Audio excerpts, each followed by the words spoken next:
Hey everybody, this is Carl back again for another Mother's Day movie spoiler review for the month. Uh I after I'll be doing like a back-to-back spoiler review on um Mary Poppins, the 1964 version right now, and then afterwards the 2018 uh long sequel right after this. Now, the reason I wanted to do these movies to review, mostly because just out of inspiration after doing my spoiler review on the biopic Saving Mr. Banks, uh, following the life of P.L. Travers, who is the author and creator of Mary Poppins. And if you're wondering why, like, Mary Poppins, what's it got to do with like Mother's Day? But I think Mary Poppins could easily fit the bill as a iconic, not only an iconic female in pop culture history, but I argue you might view Mary Poppins as a mother figure.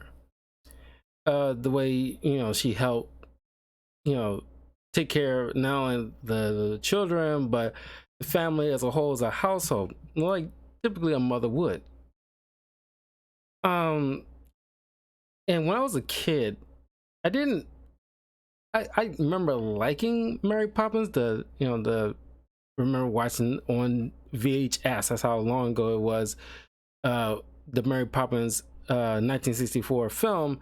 I remember liking it pretty well, but just like wasn't my speed. I wasn't really like engaged because it wasn't like something like Aladdin or Peter Pan or a Lion King.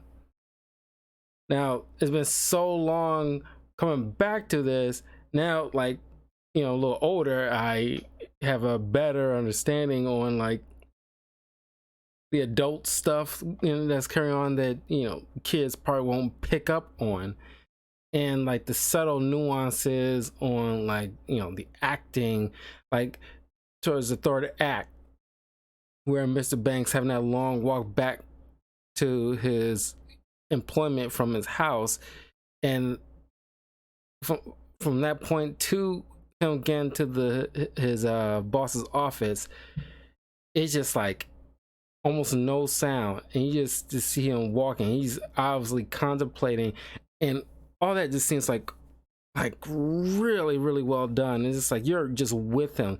No song and dance number. No, you're just sitting in it with him. And of course, like, I got like a real appreciation of the Technicolor artistic use. Now, of course, I'd be hard pressed not to bring up the way P.L. Travers was really screwed by Walt Disney. Because if you watch Saving Mr. Banks, like, I highly recommend you do. It's one of my favorite biopics, honestly. If you watch that film and then you look up the historical inaccuracies, you realize, especially towards the end, after she was in the theater watching this movie and the biopic making it seem like, oh, she's crying out of joy of how the movie turned out. No, it's like everything she said she didn't want, Disney, just because he had like final say, because he had to go way with getting his way, kind of crapped all over what she did not want. Like the use of cartoons. She doesn't want cartoons in a film. But Disney kind of like, we worked, it's not a cartoon. It's like, oh, so it's like you're gonna have real penguins. Oh no, they're gonna be animated. It's like, it's like you're trying to like splitting hairs here, where he's like, oh yeah, it's bulk of it, yes, is in live action, but you try to get away with it by having like a sliver of a cartoon inside of it. And of course, she created Mary Poppins because P.L. Travers has some like real like father issues. If you watch Saving Mr. Banks, like I said, highly recommend you check it out. She adored her father, and it's kind of like a stark contrast between how I never read the book. Maybe the book is different and is more accurate to how her father is portrayed. I'm not sure, but uh, her father appears in her mind's eye, the way it was depicted, that he was something akin to how like maybe Bert in this film behaves, but uh unlike the film, it's not all whimsy like that. It's just he suffered from some alcoholism, and like he tried to put on a brave face for his daughters, and he can't hold down a freaking job uh to support his family, causing his wife's sister to come in, who Travers took inspiration on the creation of Mary Poppins, you know, down to her outfit and like the line. I'm not sure if she actually said the word spit spot, but as I say, she did. That was her like thing, and she just adapted it to this particular character. And in the film, like, you know, because she was such a child, you see her aunt just pulling things out this big bag she carried, and it seems like she pulling out almost anything. So she kind of like incorporated that into the book, where she's pulling these, you know, unending amount of stuff from this magic bag.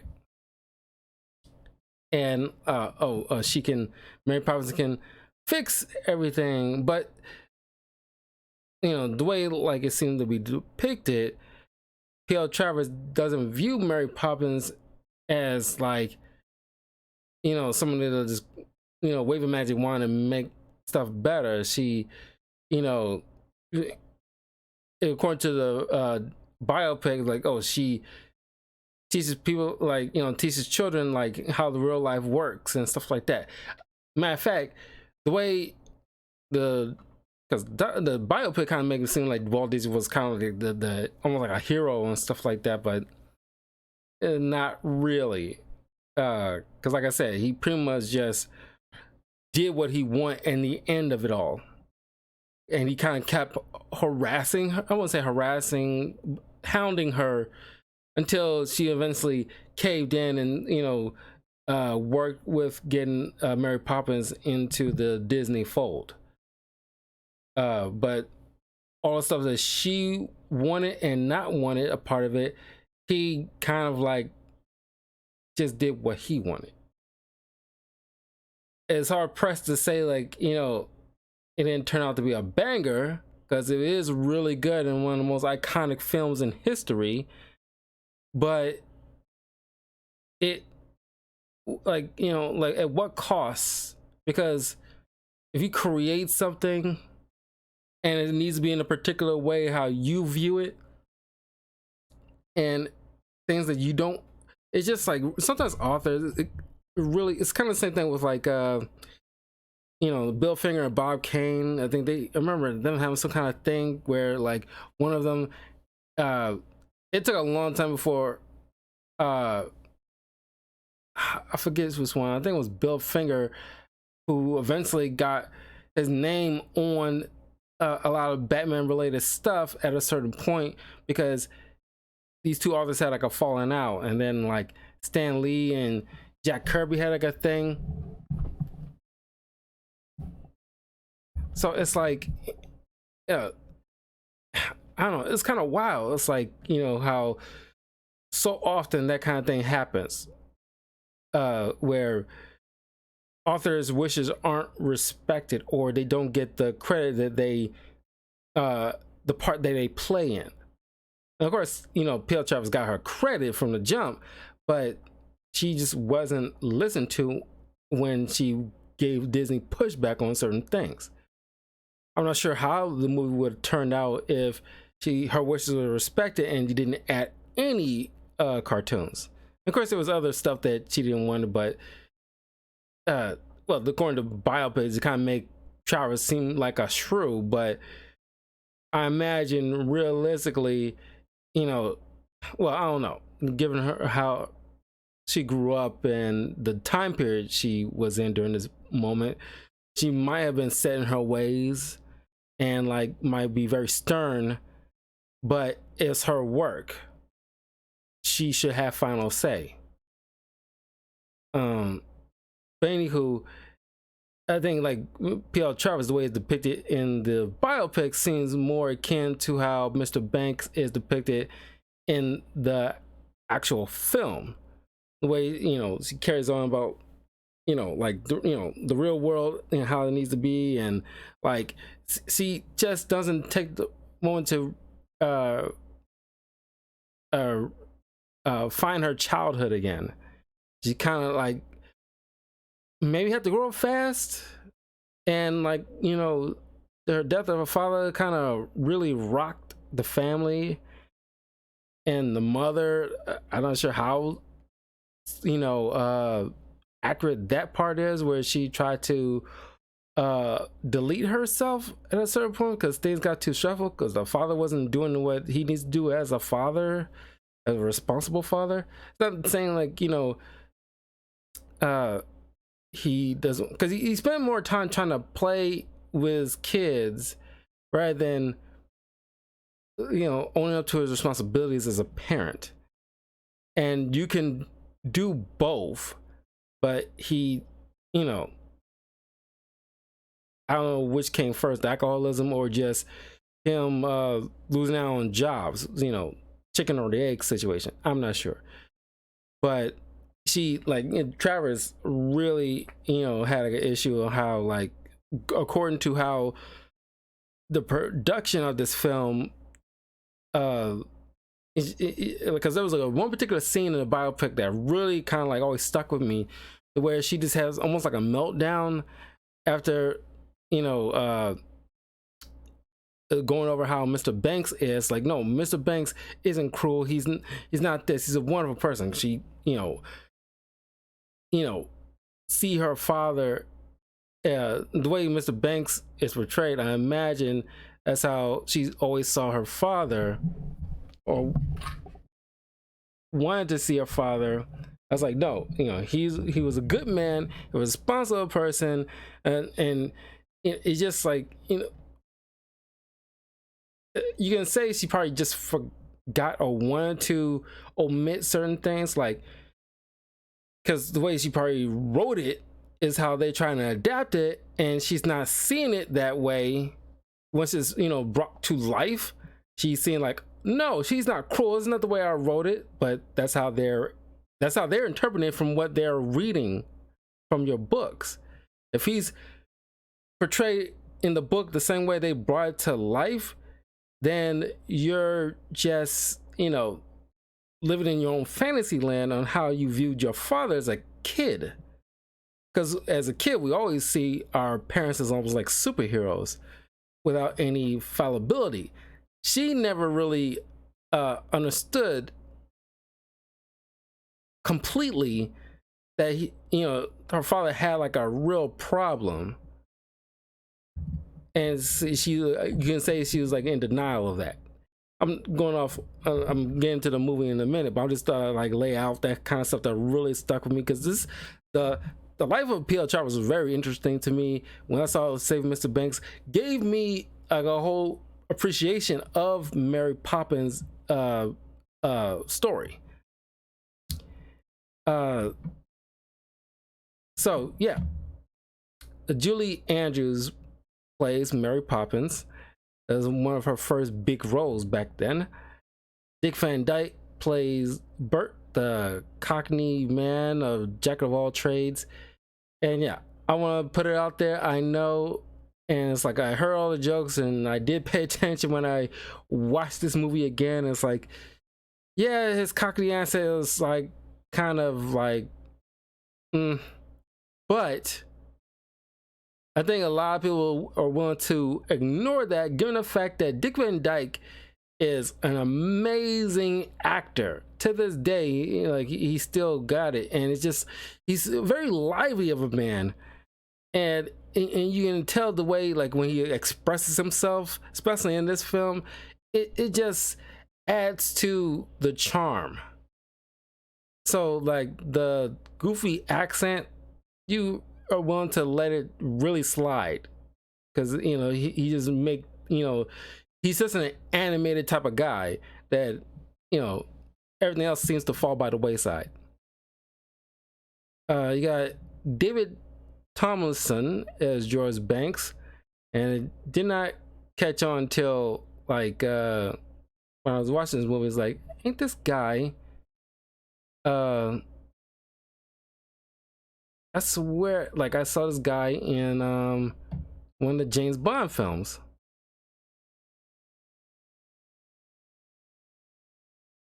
Because as like Q, I think, or is I'm confusing him with somebody else?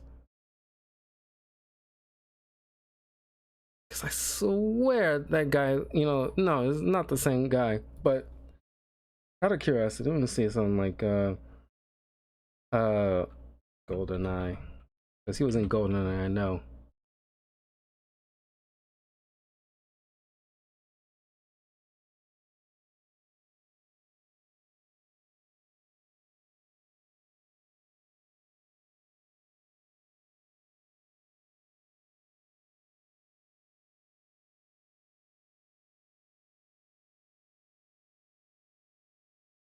No, that's not. He must be in the sequel.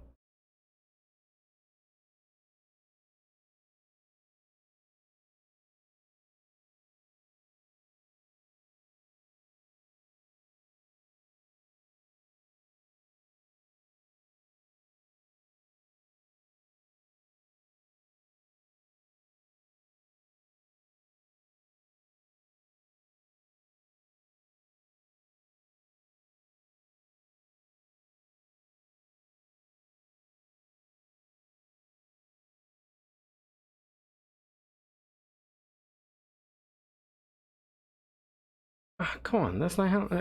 Like, I'm sorry, it is really bothering me because he swear that it reminds me of that guy from a James Bond film. What was the uh?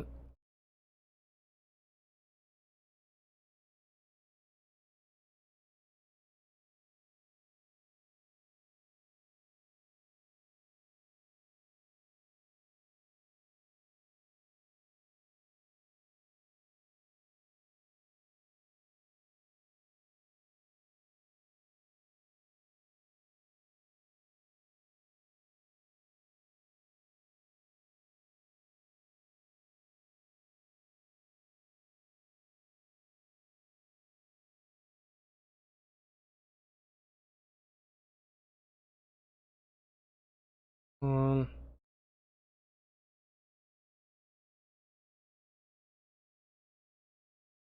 John Cleese. That was it. Oh God, I was like, I'm confused because John Cleese and the guy who plays Mr. Banks in the '60 film. I swear to God, they look the same. But like John Cleese ain't that old. But it's like, God, man, that was it. That John Cleese.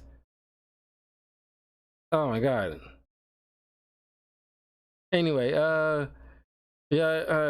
Glenis Johns as Winifred Banks, the wife. Uh, uh, Hermione Baddeley as Ellen, the maid. Karen Daughtris as Jane Banks, the daughter, and Matthew Gerber as Michael Banks, the son.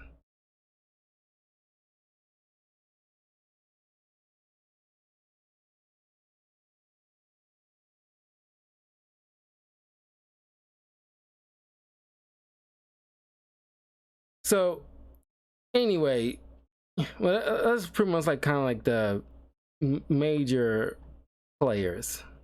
Because there's a lot of people here, but those are like the major players that we're following.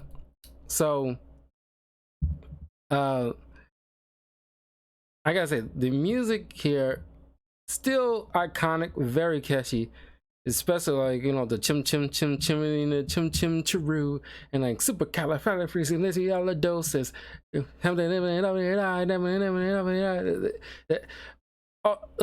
All that stuff is like it's like I keep forgetting that's where we got the word supercalifragilisticexpialidocious. Forgot we got it from Mary Poppins, because every time somebody say that, it's like, oh yeah, I understand that reference, and yet I cannot pinpoint that reference until like, oh, all right, yeah, Mary Poppins, duh. And like, God help me, Guardians of the Galaxy, James Gunn almost ruined it for me, because it's like, with the whole, oh, Mary Poppins, y'all, like, shut up. Like, God, it's so, I don't know why people like it so much. It's not that hilarious. Anyway, I'm off tangent here, but the mom apparently seems to be like a what do you call it? It's a specific name.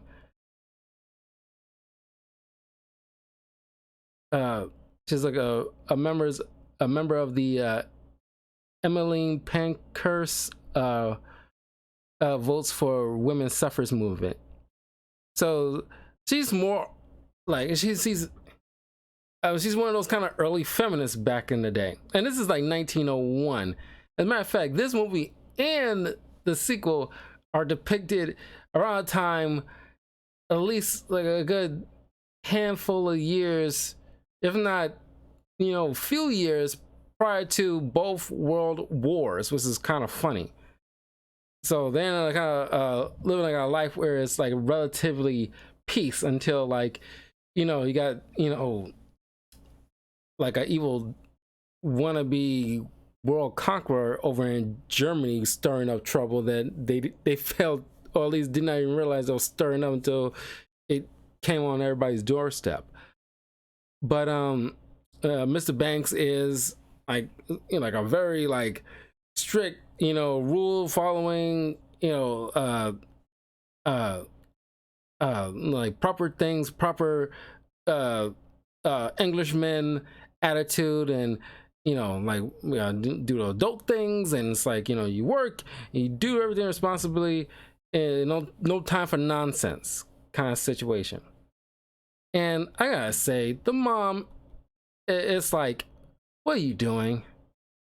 I mean, we'll get to it eventually, but this is moments where it's like, wow, you're not being like a mom at this point. You seem like you passing off your kids to whomever that you might recognize to like look after them, so you can go protest and throw eggs at whomever you're throwing, and having like a protest with.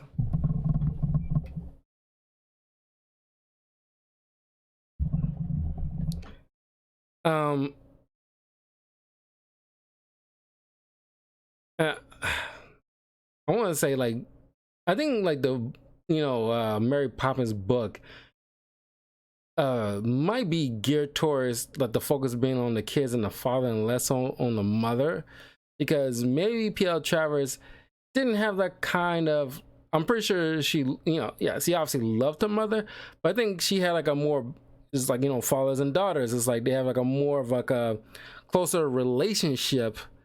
So that's why maybe it's depicted in a story that the primary focus is the father and less so on the mother. So that's why she seemed a little flighty or whatever sometimes.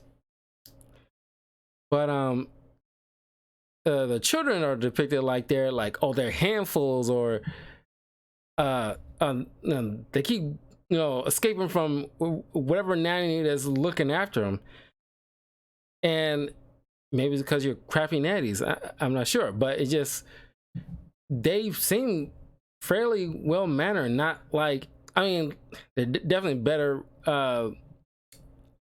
children here than the one in the sequel. We'll get to that, but these children seem fairly well. Matter of fact, they both seem fairly well behaved. The way they're giving off about how these children are in both films isn't the way I'm seeing it. Like, well, in this one in particular, it's just saying like, oh, they keep running off like without, like it's just they're not as misbehave. They're just just lively, imaginative children.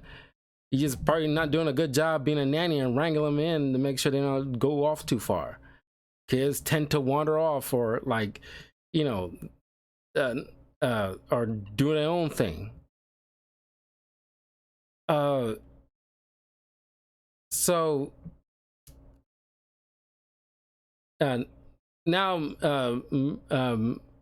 Mr. Banks is just like, okay, now we gotta find another nanny, and of course it's like he had to put in the time in order to deal with all that because his kids can't essentially sit still, and since he put on an ad for a new nanny, which a bunch of them show up fairly fast, but the kids wanted to put in their 2 cents on a kind of nanny they would want, someone who it has rosy cheeks and perfect in every way and kind and stuff like that. But stuff on the kids list, Mr. Banks ain't trying to hear. It's like rosy cheeks, all like rather. So he rips up their letter and tosses it in the fireplace, but then magically float up in the air. Then next day, a whole long line of just mean-looking nannies starts, a strange gust of wind start blowing them into the ether, and it's like, hope they're okay. One of them was like spread eagle for some reason as he's flying by. Like, matter of fact, there wasn't no facial expression. Just, it's like, okay, it's like at least the others seem like they're actually like pretending like they're like swimming through air almost, and they trying to hang on. This person just are just relegated to like, okay, I'm just going to let the whatever wire hooks is carrying me just carry me, and I'm just spread eagle. But then like Mary Poppins comes in on her magic umbrella that talks like Saba from Power Rangers, and Julie Andrews. I want to take a moment to talk about how phenomenal Julie Andrews is, and she aged like fine wine, I'm telling you. And she has the most beautiful voice. And I'm not a musical guy personally, but I can appreciate stuff here and there. That's, like I said, this movie has very iconic songs, and the whole Spoonful of Sugar song, very good. I think the supercalifragilisticexpialidocious is probably like my favorite one. But her and Dick Van Dyke are my personal favorites, and they stand out so much in this film that I won't say they overshot everybody else, but it just seems like they carrying the bulk of the work. Everybody else is doing a phenomenal job too, but your focus is almost always on these particular two. Rightly so with Mary Poppins, but Dick Van Dyke's is almost like akin. I always like put like the same way like Jim Carrey, where he's just so animated with his body language. Dick Van Dyke, you can argue, probably was like the Jim Carrey of the day. The way he's just like so expressive. So that's where like his charm, and that's why he had like a long-standing like TV show, the Dick Van Dyke Show, which I only saw a little bit of on Nick at Night when I was a kid. It wasn't like a very active watcher, but that's how I remember Dick Van Dyke, because I remember on Nick at Night he had like a TV show, the black and white, and he was, I remember him being very funny. I'm more of a Three Stooges kind of guy myself, but I respect Dick Van Dyke. So Um, and Mary Poppins has like a real nasty habit in both films of gaslighting a lot of people when clearly people see her doing freaking magic. I think she was like the Scarlet Witch before Scarlet Witch, because I think she was like probably Doctor Strange before Doctor Strange, as a matter of fact, because she just like bends reality to her freaking whim. Uh, and like people clearly seeing it, and it's like, how did you do that? Do what? And it's like, girl, you know what? I see you. You're not even hiding it. I see you. You pulling, like, hat hangers and lamps out of your bag. Somehow that light up without being connected to anything. It's just these strange things. Like I just see like, it's almost next year I want to do, because I just got reminded about this. Nanny McPhee, which is pretty much like a rip off Mary Poppins, but with some kind of twist to it, where she's ugly, but she gets beautiful the more time things work out with the family or something like that. I vaguely remember, because by the time that I distinctly remember that by the end of the film, she's just like stunningly beautiful. I forgot who played Nanny McPhee, but next May for Mother's Day month, I will cover like the two Nanny McPhee films, because they pretty much like Mary Poppins in a way. But Mr. Banks looking like, sees like the ripped up paper that he knows he ripped up and threw in the fireplace, and she's reading the words his kids are listed the other night, and it's like I know I ripped that up, and Mary Poppins like, is everything all right?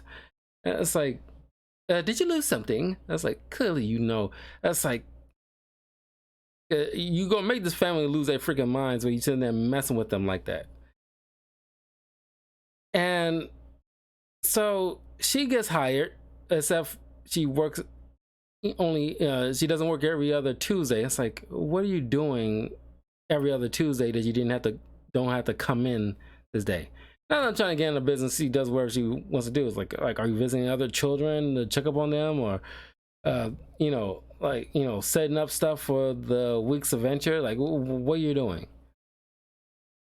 Clearly some kind of magical nymph or something. I don't know. You got to go to Salem to recharge your magic powers. I'm not sure like why you need like a Tuesday off. So the children are seeing these magic things going on. Oh, I didn't even cover the children's names. Oh yeah, I did cover the children's names.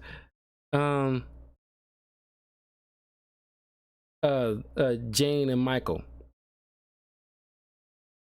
And so you see them going through like teaching the kids how to clean up after themselves, and essentially like turn to a game, because the best parts about Mary Poppins is like it's like a mix between, well, it's almost like, despite how the relationship ended between Travers and Disney, they kind of have like a good merger of what they want. A very lightning bottle, in my opinion. It could have easily been screwed up by Disney or Travers' constant meddling. I won't say she didn't have the right to meddle, but she seemed like she's really kind of like, at least the way it's depicted. But you can take it with a grain of salt, how exactly honest this is, because this movie was partly made from the Disney company. I'm surprised it gone as far as it did until the tail end, where they make Disney seem like altruistic hero in a way. But where I was going with this, it was like a perfect blend on Mary Poppins, where yet what Travers wanted to make Poppins seem more preparing kids for adult life, but also incorporating a bit of Disney's whimsical reacquiring or reintroducing your childlike wonderment, uh, because as you tend to get older, you tend to lose sight on, or you get bogged down by the cynicism of life. You tend to lose out or forget the childlike wonderment of like what what was like being a kid. And it also reminds me of when I went to when I took acting classes, my teacher explained to us when you're doing like live action acting, you got to remember what was like as a child, where you're playing pretend. Well, that's pretty much the job, you're playing pretend. But when you get older, you're too concerned about like what other people think of you, when you're just enjoying yourself, uh, eh, like you gotta forget what other people are thinking of you, and just like just learn to express yourself every once in a while, and just enjoy life. Be a kid again every once in a while, but also just don't forget, like, there's a time and a place, and when a situation calls for it, you gotta be an adult and be prepared, like, do even like the most mundane things, like cleaning up after yourself, um and how to conduct yourself uh in particular situations, like when you're out in public, you dress very nice, and uh uh that sort of thing. So they meet up with Bert. They go into one of his paintings that he drew on the sidewalk, and it's probably the most bright. It's already a bright, colorful film. Like, I love looking in this film. Once again, I'll get to the other one, but I'll just let you know now. It isn't as, I mean, it got its colorful moments, but this is like, even when it's like very darker tones, there's still some kind of bit of brightness in some spots to highlight the darkness in a way, like during the chimney stepping time dance number, which I want to get to that moment, because I'm going to have to be comparing what kind of lacked in the sequel in a way. Not that I did not care for the sequel, but we'll get to it. But because the children are just like exploring this little fantastical artwork, and Bert and Mary Poppins seemed like they were going on a date or something. And it's like, how long did these two know each other? Because clearly time passes in real life, but Mary Poppins doesn't. And it's like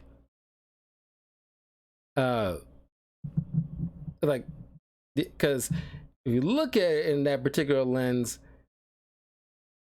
don't know, like I mean, that part would be like a better sequel or prequel, the origin of Mary Poppins and how she came about. Because like, I doubt the Travers estate will let that fly, because she, the estate, it took probably a lot just to get them to do the Mary Poppins Returns in the first place.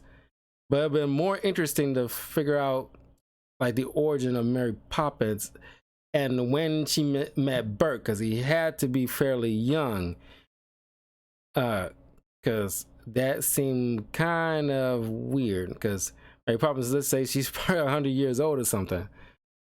It's kind of like, I imagine it'd be kind of fun thing to do, kind of like that last Santa Claus Die Hard kind of film with the guy from Stranger Things. I forgot his name. Violent Night, I think it was called. And you get a little taste on his origins, where he seems like a ancient Viking or something like that. And you be kind of interesting, like, how did Mary Poppins become this legendary figure? and where she met Bert. But her and Bert sitting there going out this little tea party thing, and then you gotta see a very active Dick Van Dyke doing, a lot of dancing, and you know, uh, with these penguins. Penguins, I keep remembering how, like, Travis is super against cartoons, and as soon as she heard about the penguins, she lost her mind.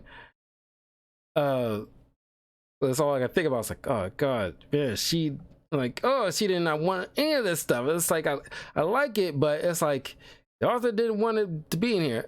Also, the same thing with like Stephen King. There's plenty of movies based off of Stephen King's books that he like was vehemently against and was completely ignored. God, there's a lot of those, man. A fun kind of editorial is something to talk about, how many authors got the shaft because their wishes wasn't respected, and other people just do whatever with it, and it's very crappy. So they end up in this like fox race, and it's, or at least on this carousel, then lead into like a fox race. And kudos to the animation department, because when they're on these active horses from the carousel going bobbing up and down, you see the bottom of the pole of the horse dragging into the dirt as it's going down and lifting up off the ground, and it gets off the dirt and stops scraping the ground. That is very good attention to detail. I'm not sure anybody really saw that, but that was like, man, that is a good attention to detail. They didn't have to do that. They could have just let that undisturbed and just have them go bobbing up and down as the animations like going rotating back and forth. But that shows some detail. And Bert ended up saving some fox from being hunted by some hunters. And then you get the supercalifragilisticexpialidocious musical number. But then like it's starting to rain, is ruining the painting, so they all get out, and the kids go home so they can dry off and take their medicine to prevent possibility of getting sick.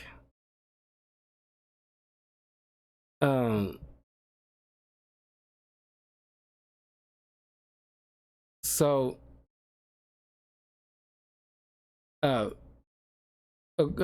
a certain point, Mr. Banks again like, kind of fed up with like the children's, like after they trying to go to him, tell him about their day and like all this adventures that they have, even though to Banks' parents it might seem kind of like nonsense. Like, don't be ridiculous. Like you going in a race and on a carousel, it does sound like childlike nonsense, but he's not even indulging them, because at a certain point, like you just like like not, you forget like what it was like as a kid, and you just like not interested in like whatever your kids are just excited about, because kids tend to be excited about a lot of stuff that seems super mundane to you, but you gotta like reach out and live that moment, because that's the whole lesson that Mr. Banks had to learn, is the fact that you gotta appreciate your kids and spend as much time with them as you possibly can, because they only are this young for a limited time before eventually they're off doing their own thing, and you really ain't gonna have no time with them.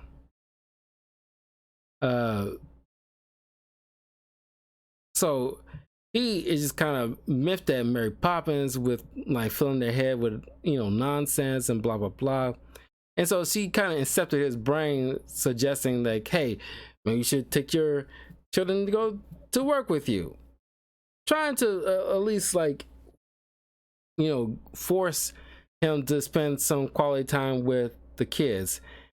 And it all goes back fairly quickly when uh Banks,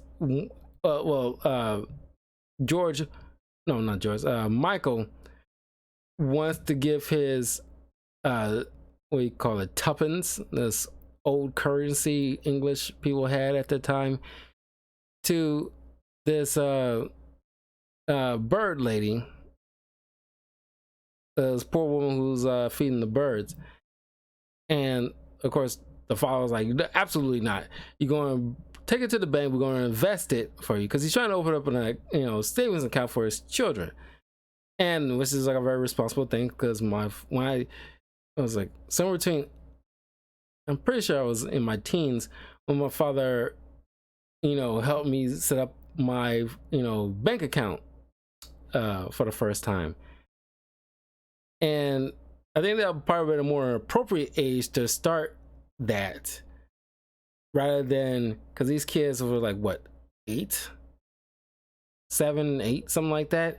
That's like way too young to even, I mean, of course it's a responsible thing, you want to get it, jump on, make sure build up some kind of money for them later on when they do get older, which is smart. But it is Michael's money. If he wants to give his little money to the poor, then it is his prerogative. And a matter of fact, George wasn't really, George Banks, which now I'm thinking about it, George Banks, that's the same name as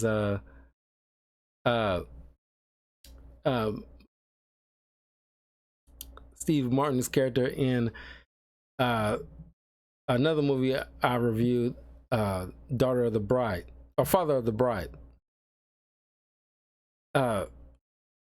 He Miss Banks is one to, like, okay,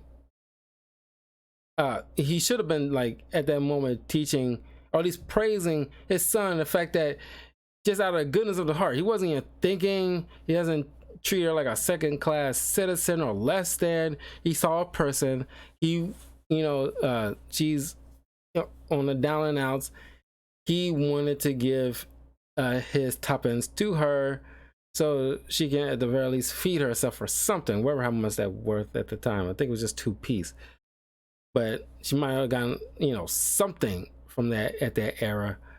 But you get chastised instead of praise, that this young little kid just like thought about somebody else other than himself. So as they go in the bank, they meet with, like, his bosses, the other bankers and everything like that, and like the eldest one who's running everything kind of try to mind tricks the young kid to give his tuppence to him so he can put it in the bank, which is weird. Like, what kind of, are you, like, you're in the running for Scrooge or something? Like, you're ready to, like, to snatch that money out of the kid's hands. And of course the kid has second thoughts and reach out to try to give his money back, and it causes such a ruckus that everybody in that bank starts assuming, like, oh, the kid wants his money back, something must be wrong, I want my money back, causing a whole fiasco. Was kind of something that happened in, like, It's a Wonderful Life situation.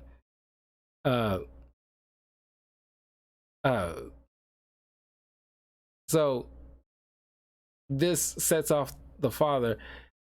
The kids end up running away from being, like, captured by security, and they end up bumping into Bert, and they're starting to, like, cry and tell him as well, as like I don't think father likes us, we, like, did this, and, like, he's not gonna like us anymore.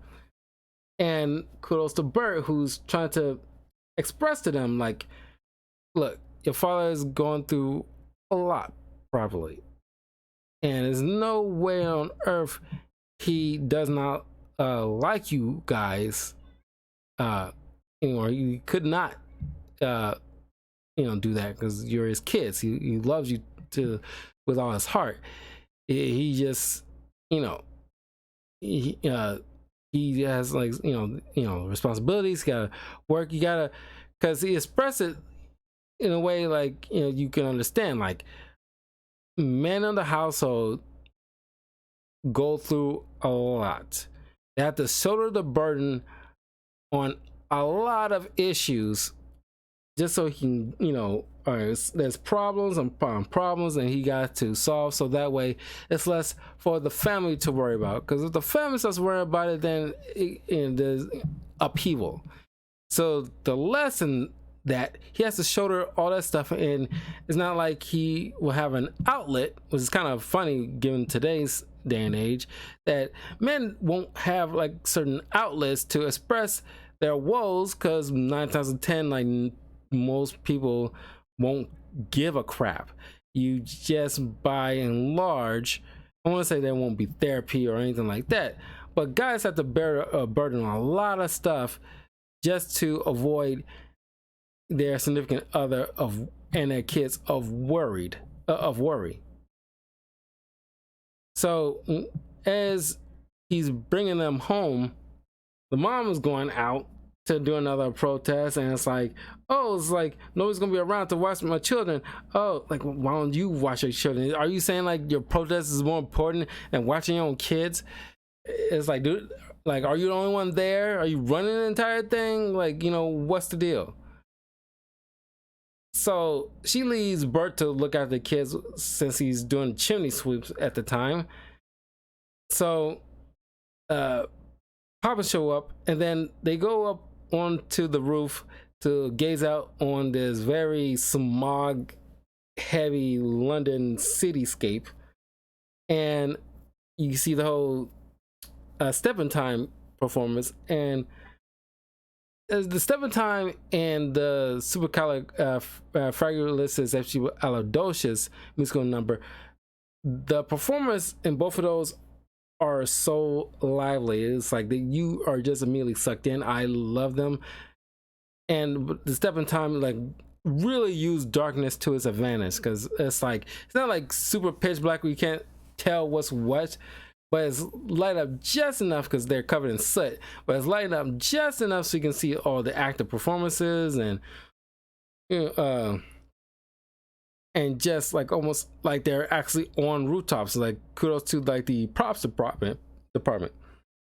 So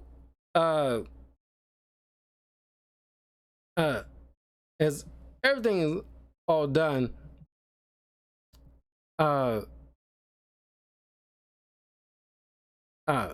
because after the whole situation happened at the bank, the bosses calls Mr. Banks to come right over. Couldn't just wait until the next day, because it seems clear that Mr. Banks is about to get fired, and they want to do it all in person. But he's like upset, but thanks to Bert, who put it in perspective for him, saying that you gotta appreciate your kids. They just want to spend time with you. And this is what you're not getting, like the whole kite situation, and writing a letter to find it, like help find like a nanny. They just need an excuse to actually just be in your presence, and you're not appreciating that. So as he's taking this walk, which, like I said before, it is a stunning visual, and you're just sitting there with Mr. Banks this whole entire walk towards his job. No musical number, no jingle, no excessive dialogue, no thought bubbles or anything like that. You're just walking along, looking at the atmosphere, embracing the atmosphere, and it's like, oh my god, this dude's about to get fired. But he's also come to understanding on what's important.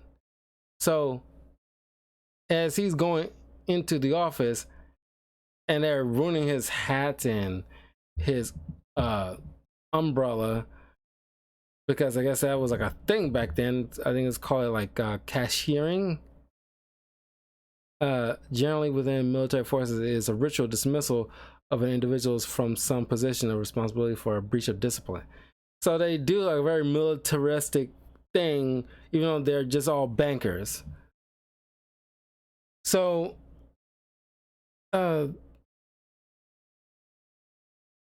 uh, Mr. Dawes, who's running like the bank, asked Mr. Banks, like, "Hey, like, do you have anything to say for yourself?" And the because the whole line supercalifragilisticexpialidocious is just a word you use when you cannot think of anything else to say. And of course, Mr. Banks hit at this moment after looking at the two pieces his child gave him.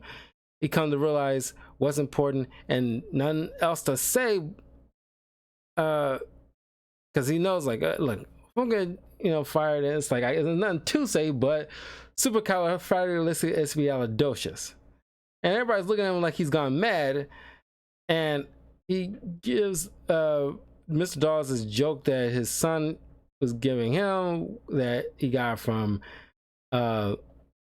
Bert's uncle when they, them and Poppins went to visit him, about like the man with the wooden leg named Smith. And I'm not gonna ruin the joke for you. Watch the movie and you can get the joke yourself. So he leaves out and he rejoins his family, fixes up the kite, and goes out to fly with his family, spend time with his family. Here's another thing that is not a bad thing, but it seems so easy of a bow ending that has to end on like a super happy note for everybody. That what's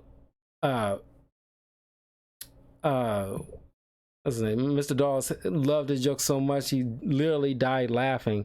So the nephew usurped control and gave back Mr. Banks's position. I was like, oh, ain't that like a happy ending?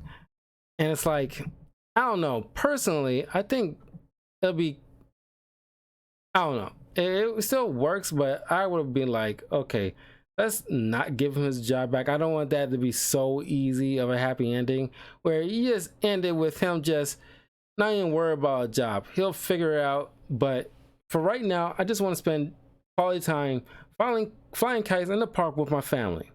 That is it. And Mary Poppins, now her job is done, she flies away and the movie ends. And of course it has like awesome painting backdrops on the opening and ending credits, which is really, really dope. But this movie is a stunning feature. Like, everybody was on their A game, but like I said, you can't help but not think about what P.L. Travers really did not want in this film. And I can imagine she would be leaving the theater in tears, not because it was so beautiful, because Disney undermined almost everything she said she did not care for during the production of this film. But there's other, like, Travers memoirs and diaries and other documentaries about her life and what really went down, so you can check them out, look them up, check them out, that kind of thing. It really speaks to like what was going on through her mind during this whole process, because it's super fascinating. But that was Mary Poppins 1964. It will take me a few minutes before I get to the sequel, Mary Poppins Returns, because I have some words on that one. But there's very little that I had issues with in this film. I state what my issues are, but the bulk of it is stunning work. But I think my favorite part, aside from the people of Mary Poppins and Bert, my third favorite thing is the look and the atmosphere of every scene that you're going into. Every scene speaks volumes. Everybody's having I think I'll trim down the musical numbers. Both films have arguably excessive musical numbers. But the difference is, I think the first movie had, I want to say, more effort, but it's just, you get like you get the songs in your brain. It is super catchy and very well done, put together songs that to this day stood the test of time. I'm not sure any children who grew up watching Mary Poppins Returns and how they feel about the songs in that, because that one, I'm sorry, it went through one ear out the other. None of them stuck with me. Maybe because it's just like, most of the songs are very dour in that one. At least a portion of the songs in there is dour, and even the upbeat ones, it's just, I don't know. It's like, maybe it's the people behind it back then had, I don't know. It's just, there's some kind of X factor the sequel is not getting that the first one kind of really like produced very well throughout each musical number.